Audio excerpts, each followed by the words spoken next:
I used to be at Dell Technologies for a long time, and I worked on, as Dan mentioned, worked on various different technologies at the intersection of security and storage. And I was part of the TCG as a co-chair of the storage work group in TCG, DICE work group, DMTF, SPDM, attestation technologies, and things like that. And confidential compute is a kind of a natural fit of a technology where all of these things come together. And one of the problem statements we have is in terms of the data storage and the granularity of controls, right? We have access control mechanisms in data storage devices, but where it is, the granularity of it is what I'm going to talk about as a problem statement, and talk about some proposal of a solution. So with that, let me get to the presentation. So this is what I'm planning to cover, a little bit of overview, the context and the problem statement, data storage and how it can be used for confidential compute, and how it is used in a typical enterprise deployments today. A little bit of a detour into working of an SCD, because I think, some people may already have the full context, some people may need the context. So apologize if it's too basic for you guys, but just wanted to make sure that we have the basis covered there. Then I'm going to talk a little bit about the proposal or the mapping mechanism that I have in mind, and give you guys the status of the different industry standards, recent industry standards from NVMe and from TCG, and some conclusion and probably next steps, if you will. So that's what I have planned. So going to the first one, essentially the right side is from the confidential compute, right? You guys might have seen it already. So we have data at rest encryption on the left side, which is using etcd, right? You have authentication mechanisms to access data on a drive, and data is stored encrypted, not easily accessible. You have controls mechanism there.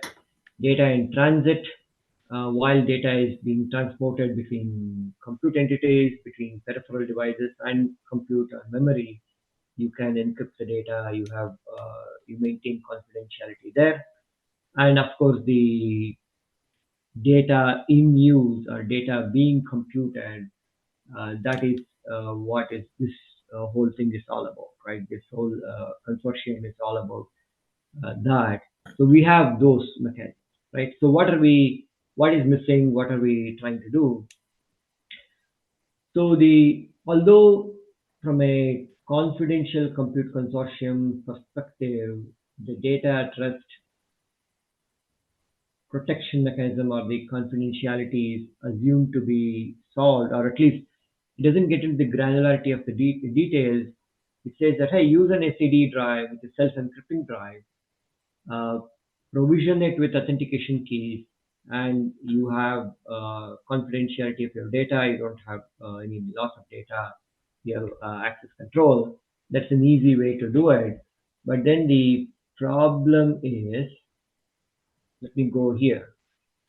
So the typical provisioning mechanism, typical way the HCD drives are provisioned in enterprise today, right? So you have a server platform. Let us say you have a server platform. So you have a server platform, drives, and you have key managers outside the server platform.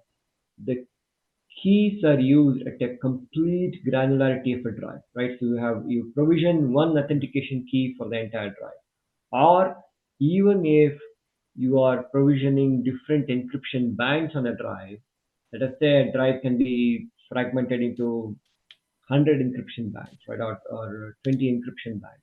You can provision 20 separate authentication keys, but those are statically provisioned.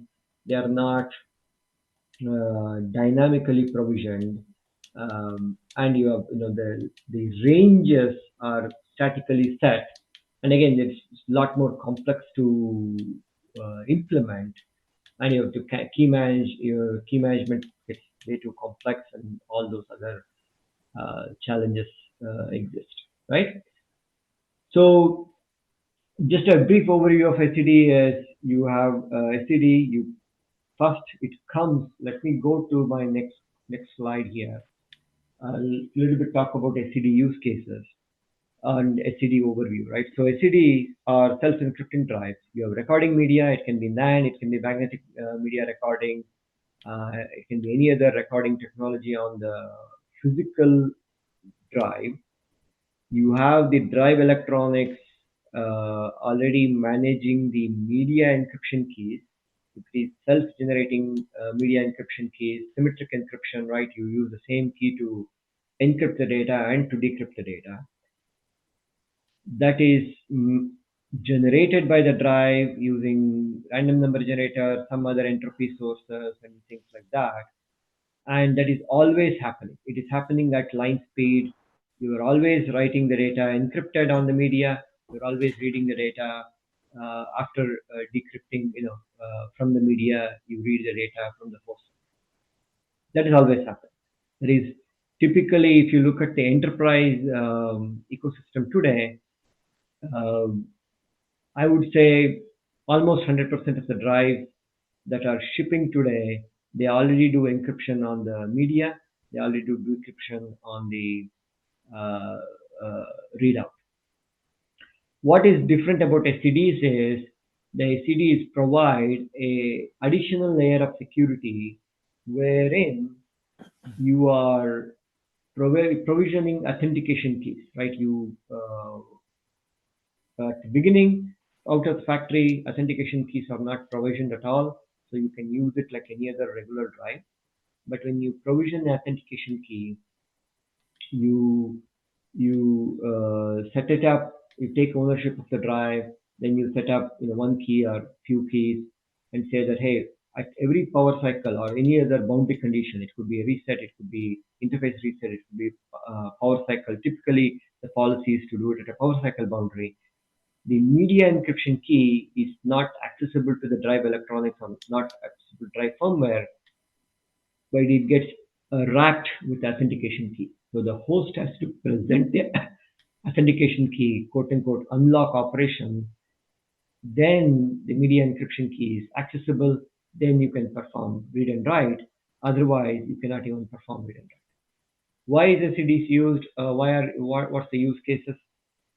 Typically, in an enterprise system, in a data center, you don't have usually you don't have drives just getting walking away, but at least if there is a mistake, if there's service action, somebody pulled out a drive to service it, to re-provision the platform.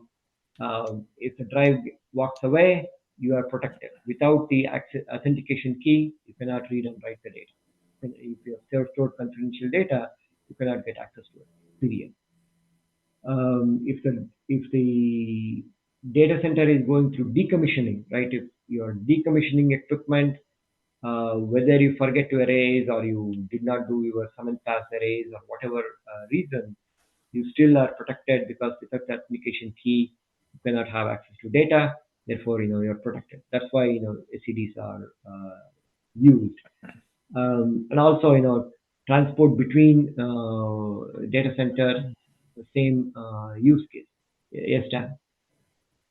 Um, this is pretty new to me, so I'm curious, does this generally apply to machines with physically attached storage, or does it also apply to machines using network attached storage or storage area Both. networks?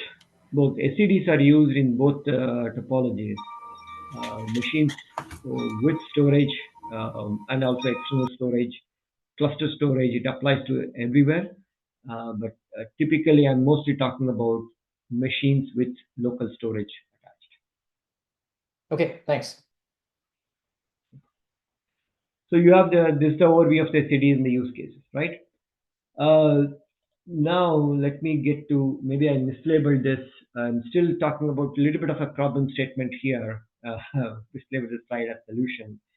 But where I'm going with this is the granularity of the control, right? So in the confidential compute world, we are talking about confidentiality of the data on a per virtual machine basis, for example, right, or a per user basis, per container basis, per application basis, right? You have granularity of the control and access controls mechanism wherein the data belonging to one virtual machine is not accessible to data to a different virtual machine. That's the whole premise of the confidential compute. And here in this world with data storage devices, the similar mechanism exists, but the granularity at which the control mechanism exists today and typically deployed today doesn't really map well to what we are trying to do in the confidential computer, right? So either in the most of the enterprise provisioning that I'm aware of, right? Take your big financial institutions, brokerage houses, banks, healthcare companies, government agencies. You think about them, you have a one key protect authentication key used for all the drives in the system, or you have one key per drive, but not very much more granular than that, right? That is your typical TCG Opal implementations and things like that, right? So where I'm going with the newly introduced specification. So this year, 2024, both the NVMe work group, which is its own industry standard organization, they have upgraded their family of specifications. They added support for key per IO, right? So key per IO is one key per IO. So on a per input output operation basis, you can use a key tag and say that, hey, I'm using, hey, drive, use a key tag to associated with a media encryption key to encrypt the data on the write and to decrypt the data on the read. So you can do that with NVMe. I have the follow on later on. I have two or three slides later. I have the read write command details there. We can talk about it. And a TCG storage work group from the Trusted Computing Group, we released the Keeper IO SSC. SSC stands for Security Subsystem Class. So the Keeper IO was released again in conjunction with NVMe, right? I mean, we had liaison agreement. We worked together to some extent, and that is also enabling specifying a key tag on a per IO basis. So your dynamic range, dynamic LBA ranges, and you are able to specify a key and use that key to write the data while encrypting and read and use that key to read the data while you are decrypt the data while reading. Yes, Alex. Yeah, I see NVMe there, and I've always just naively thought that NVMe was about I/O performance. I didn't realize that it also had some important security enhancements. I'm wondering when I think about support for NVMe today, should I assume that it already comes with per IO or should I say per VM media encryption keys, or is this an enhancement that's being proposed for NVMe? The NVMe already has published the specification, but I don't think you will see many commercial products yet with this capability. The spec work is done, spec work has happened. I don't think there is any commercial product, or if at all there are some products, they may be in a very limited environment, like with specific cloud service providers or something who can do custom stack. You may see some implementations there, but in a typical commercial product, I don't think there is anything with this capability yet. Super helpful. So when I see NVMe, I should ask, hey, does this particular implementation support um, per key per IO or key per container, I guess is how I'm Yeah. thinking about it. Okay, cool. Thank you very much. No problem. So the main benefits, I kind of harped upon it already. So the media encryption, now the media encryption key can be specified by the host to say that, hey, use key number one to encrypt the data for virtual machine number one, for example. So the access control and the granularity comes into play with this new specification. That's where most of the middle points here are where. So I'm hoping.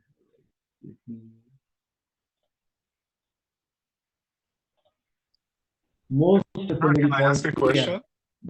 really, Oh, yeah,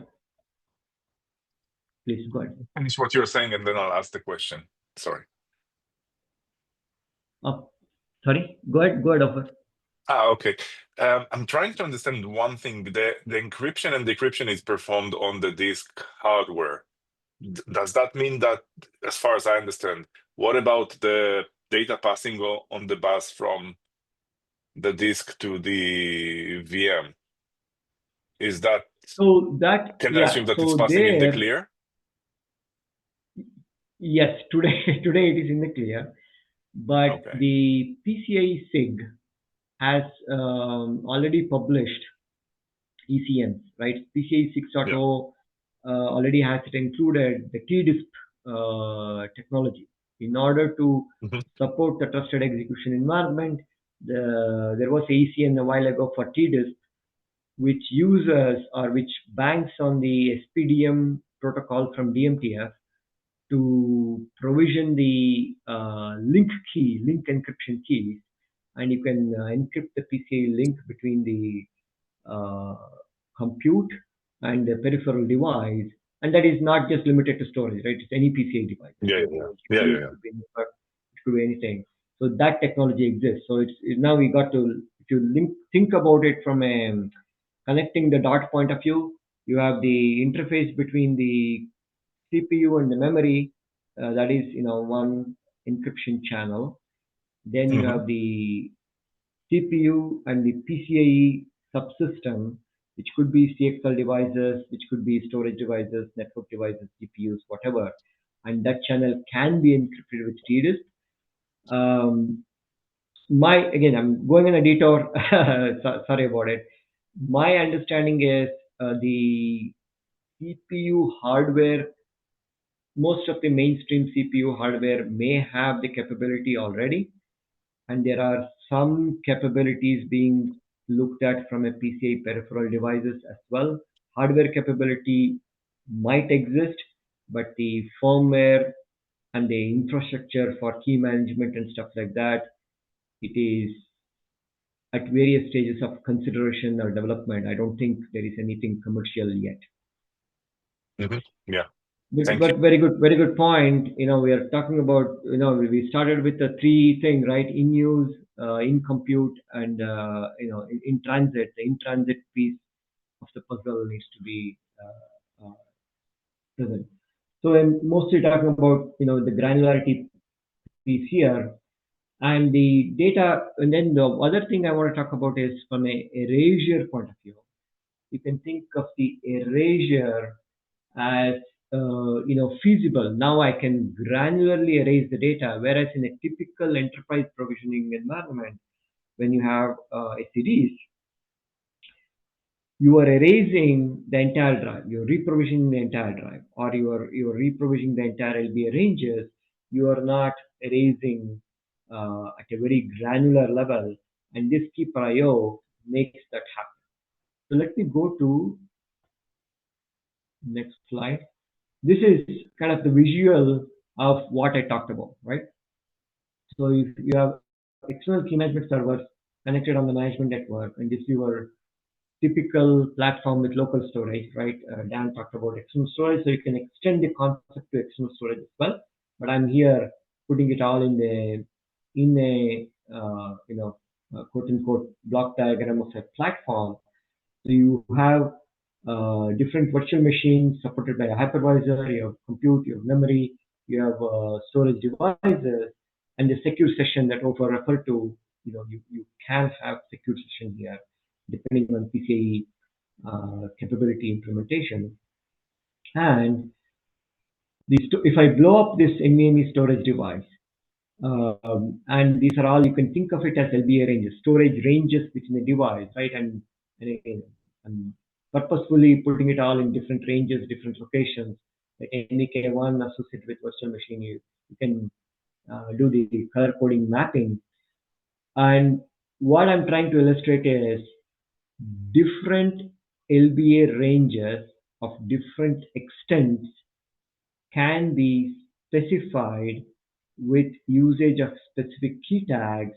And you can say, hey, for my user data associated with MEK or virtual machine one, it could be the virtual machine image or any data generated by the virtual machine, use media encryption key 1 to encrypt the data and to decrypt the data associated with it. So you can do that with this NVMe protocol, as well as with the Keeper IO.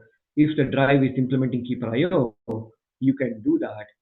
That is the illustration here. Just a visual of what I talked about in the previous slide as a solution. So you can do that. And the reason I'm just showing this here visually is the LBA ranges can be different and very dynamic, and it doesn't have to be in order. That's the point of the diagram here. And the way it works, the way the Keeper IO protocol, the Keeper IO SSC is defined is, you first take ownership of the drive, just like any other Opal drive, right? Today, commercially, we are very familiar with Opal drives. They are, largest shipping volume of any enterprise provisioned drives. You have Opal drives. You can provision them, and you can use them at a very coarse level, and you have a very similar mechanism. You take ownership of the drive, but then at the beginning you have to provision the keys, media encryption keys. You can provision 10, 15, 100, 200, whatever you can provision, and then you can associate there'll be a key tag associated with the media encryption keys. If the channel of the provisioning is encrypted, right? Between the host and the drive, the way to program a media encryption key is a secure session. You wrap the media encryption key with a first authentication key or a key encryption key, and that's how you program it. So again, you're preventing from the spoofing attack and things like that. And then once you are provisioned, you can continue to use any of the provisioned media encryption keys with the host IO, right? You can dynamically provision, you can dynamically add, you can dynamically clear the media encryption key from the key cache. All of that is possible with the Keeper IO spec, right? So that's about Keeper IO. That's really the newish. When I say new, the Keeper IO spec was released earlier this year, Q1 of 24. The NVMe spec update happened in around May, I would say, May, June of 24. Again, as I said, I don't know of any commercial products that do it, but the specification now allows for it. And here's the real, the crux of the change in the NVMe spec to allow for it, right? So for they introduced a extension type field with a key tag value, and it can be associated with the read and write commands. And this is your typical use case. My other diagram is heavily influenced by this diagram. This is from the Keeper IO SSC usage in a Keeper IO SSC document, but this is mostly informational text talking about how to use it. Again, the vision we had is multi-tenancy, granular control, granular usage. That is why this specification was developed in the first place. So let me go to this slide. Again, this is talking about implementation inside of a drive. So you have, key unique identifier, you have key tags, and then you have key tags associated with keys, right? So the keys are coming from the host. The media encryption key themselves, they are being inserted from the host, and there may be other entropy source that contribute to it inside the drive, but it is predominantly coming from the host.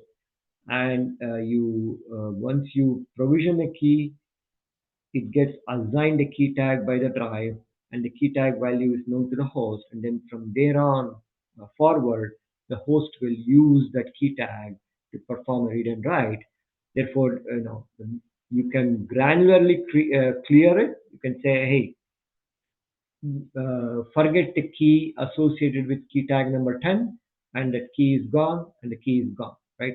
And as I said earlier, from a boundary condition, when you can, typical policy is upon a power cycle, all the keys in the drive are forgotten. There is no persistent storage of the keys in the drive.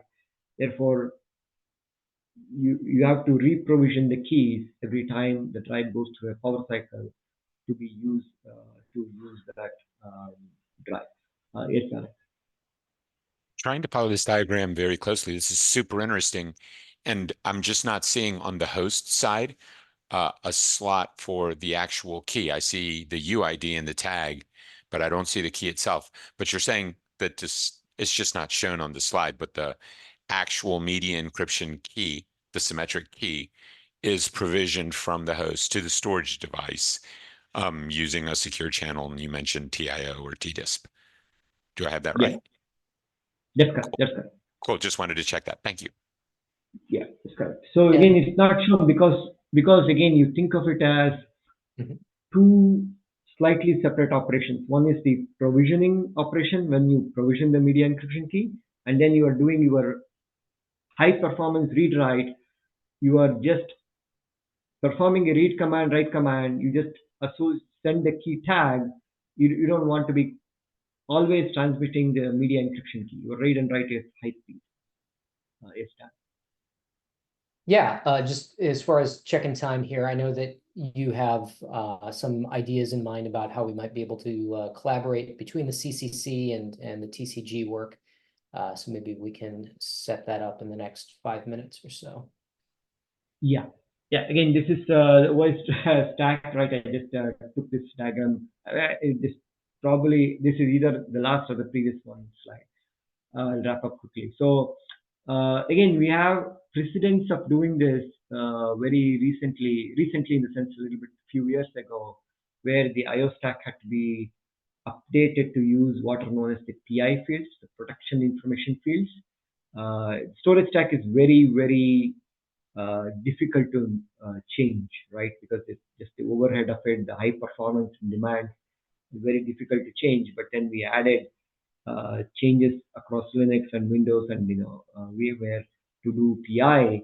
So it again requires some changes here in order to fully take advantage. And as I said earlier, the CSPs who maintain their own custom stack, they will be the pioneers in adoption of the technology, whereas the general purpose Windows, general purpose Linux would be probably late adopters.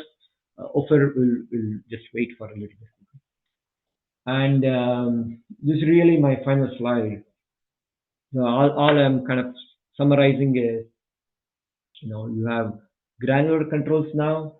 The underlying specifications exist now, published in the NVMe specification. I have links all throughout the slides here for the NVMe and the Keeper IO specs. So you have NVMe spec that's published, Keeper IO spec that's published. It requires some changes into the IO stack. It enhances security, provides granular control of both the data and also, and the last bullet is really my conjecture here. So you have all this right to be forgotten requirements, right, coming in from different government agencies and different geographies. If you can manage your ecosystem in a very intelligent manner, in the sense, hey, one key is associated with one user's data in my ecosystem, the moment you clear that key, it may be on 15 devices, 20 devices, whatever, then you have essentially achieved data erasure of that user's data, whether it is spread across however many devices. But again, all of that has to be worked out, right? The data sanitization is a much more complex problem because of the snapshotting, because of the spreading of the data, because of the logging, all of those things. It's much more of a complex problem. But I'm just hinting that uh, these underlying technologies make it more feasible to do. With that, yeah, I'm open for questions. It's over around. Yeah, just to, I assume when you're talking about the connection of this technology and Keeper IO to confidential computing, you suggest that we could have the keys for encryption associated with the software, specific software measurement, meaning that it's all of the diagrams are talking about VMs, but it's really not the VM, but a confidential VM or confidential container, whatever, with a specific software measurement should have through the station-aware key management system access to the key that it will pass to the disk. That's correct. That's correct. That's correct. It is. So I just use the VM as an example, but you could think of it as application, think of it as user data, think of it as containers. The concept is extensible. Right. Yes, Ram. Hey, so the media encryption keys, if I understand this right, has been provisioned by the host, right? The CSP or the host is provisioning them, which That's means correct. they have the host or the CSP has access to the media encryption keys. In the case of confidential computing environment, the CSP is not in the trust zone, right? If a VM, a confidential VM is being used, and the media encryption key is provisioned by the CSP, then that breaks the confidentiality requirements of the confidential virtual machine. Got it. Got it. How No, do you it's a very reconcile? valid point. No, very, very valid point, valid concern. So the thing is, it is not. So let me go back to the diagram I had. So it is, I showed this, right? I understand, but it doesn't have to be the key management server and the platform owner need not provision the media encryption key, right? You can generate a media encryption key from the virtual machine. You can provision it at the time of use to the drive, and then when your virtual machine needs to be deleted, you can just delete that key associated with that on the drive, and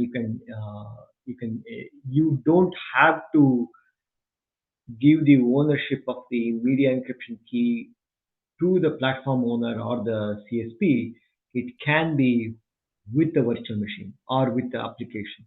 You have that ability. You can generate it, you can create a MEC, provision it, use it, make the drive forget it, and then you can walk away. The CSP or the platform owner need not have visibility to the MEC top. Okay, so in other words, the MEC will never get exposed to the CSP. Yeah. Thank you. Alex? One of the struggles that we've had with encryption of file system data is that compression algorithms are not particularly efficient when they're exposed to encrypted data. It seems that the only place that the data, as you've proposed this, would be in a clear state would be inside of the T or at the actual storage device level. Would and the platform then would be completely unable to access the data in the clear where compression might be effective. Is there anything in the spec that brings in the ability to compress the data while the data are in clear text, or is that orthogonal to this effort? It is really orthogonal.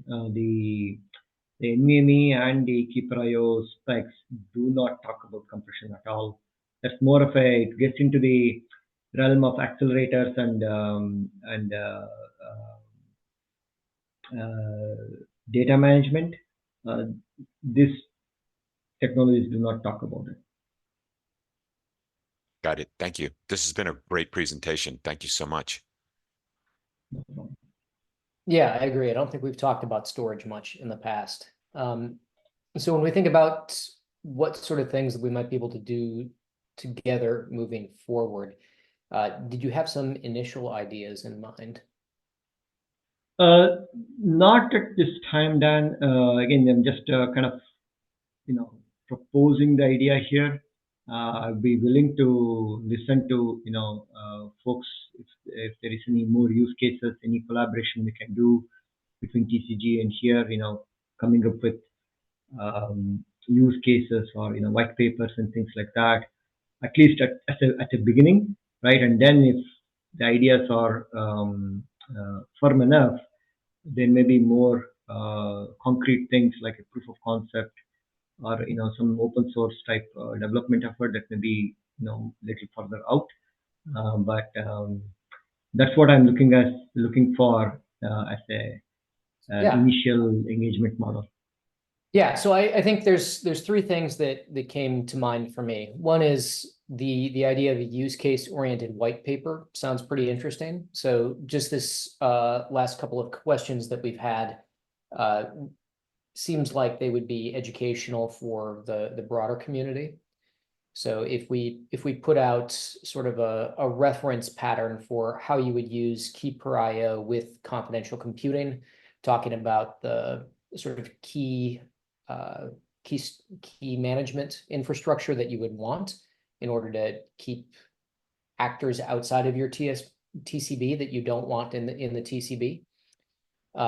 Second thing would be sort of related on the key management side, which is we have a notion of sealing that came from I guess probably originally came from the TPM world. Sealing is available in SGX and maybe a couple of the other technologies for confidential computing, where that key is actually derived from software security state and measurements. So that's a second topic that we could have introduced into there. And the third thing has escaped me while I was talking, but I think there was a third idea that I had in mind. Oh, SPDM. So we have an implementation of SPDM and some associated tools as a CC project, and I'm not sure where that intersects with the TCG work and the eventual inclusion of SPDM with these flows, but that's something else that we Yeah, so the SPDM thing, as Ofer and we were talking, right? SPDM slightly sits on the transport side of it, right? You have the device authentication, you can do SPDM.